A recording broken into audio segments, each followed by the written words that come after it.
مساء الخير عليكم حبايبي في كل مكان. هنعمل طبق صغير كبدة للغدا، هنعمله ببصل وطماطم وفلفل ونعمل معاه طبق رز ابيض. اكلة حلوة وسهلة ورخيصة والولاد والكبار بيحبوها. هنا انا مقطعة البصل عشان ما ياخدش مني وقت في الفيديو ما اطولش عليكم، وده الفلفل وطماطم وتوم، ودي الكبدة انا مقطعاها اهي. هنحط حبة زيت على البصل وندبله بس. هنا البصل اهو دبلناه في الزيت،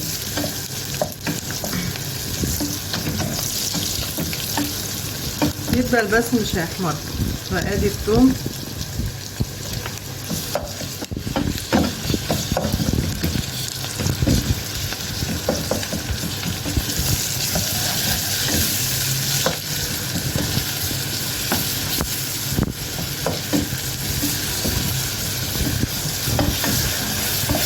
الثوم طبعا معانا احنا شايلينه في الفريزر وقرب يخلص، والجديد قرب يطلع بقى ونخزنه الجديد ان شاء الله مع بعض.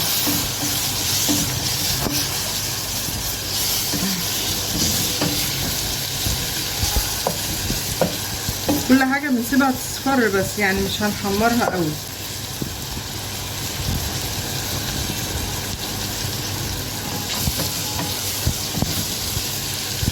ننزل بالفلفل،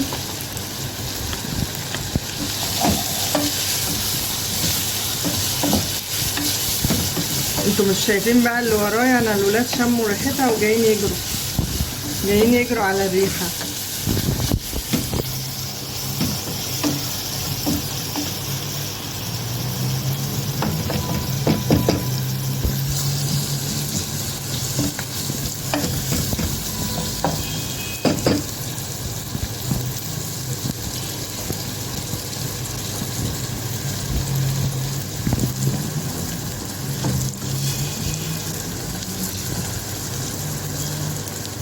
بدأ يحمر تحت اهو، والفلفل بدأ يدبل. هننزل عليهم بالطماطم،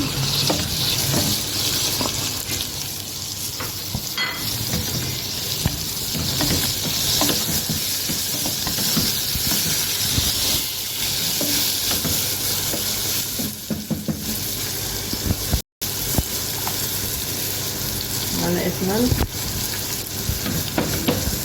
طبعا الكبدة حبيبة الكمون،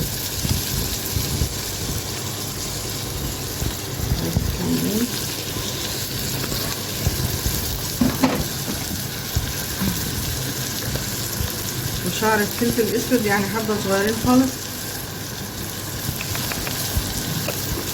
اللي عايز يحميها يزود الفلفل، بس انا ولادي ما بيحبوش الحامي. طبعا انتوا كلكم عارفين ان الكبده ما بتتغسلش، ما بنغسلهاش عشان ما تعملش ريحه زفاره. دي طريقتي، انا عارفه ان انتوا كلكم شاطرين وعندكم طرق تانية اكتر، فيا ريت تعلموني معاكم. خلاص كده كله دبل. هننزل بالكبده،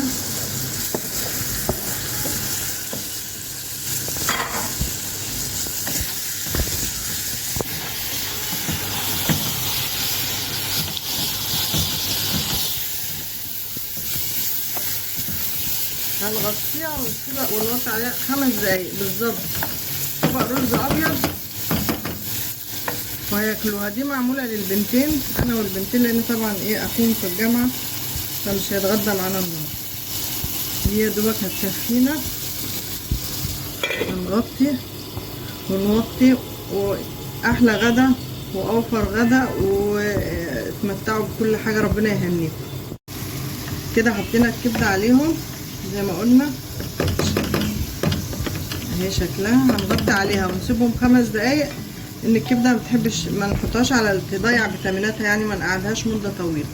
طبق رز ابيض زي ما قلنا برضو، واحلى غدا على قد البنتين وانا، واكله هنيه تكفي 100. وما تشغليش بالك، مش كل يوم دوشه دوشه دوشه، مش كل يوم محشي، مش كل يوم بشاميل، مش ان شاء الله تاكلوا وتتهنوا. وانا عارفه ان انتوا كلكم اشطر مني، فيا ريت اللي عارفه حاجه حلوه تكتبها لي، لان انا بحب اتعلم الجديد. الف صحه وهنا على قلوبكم جميعا.